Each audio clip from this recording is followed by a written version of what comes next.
बेटा, क्या बना? नौकरी मिली? जी जी बिल्कुल अब्बा जी, 3 जगहों पर गया था।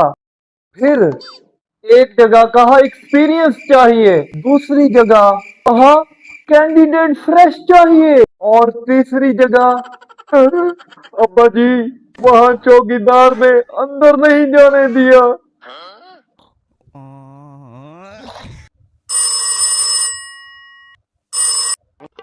हेलो।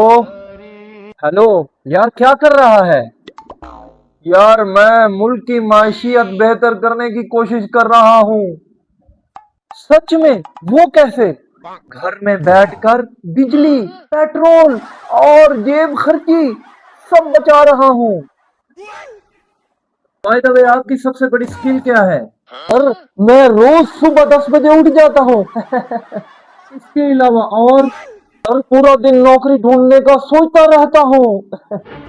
आप जा सकते हैं। Get out. बेटा, आखिर तुम क्या बनना चाहते हो? अब्बा, नौकरी तो मिल नहीं रही। अब्बा, मैं सोच रहा हूँ मोटिवेशनल स्पीकर बन जाऊं,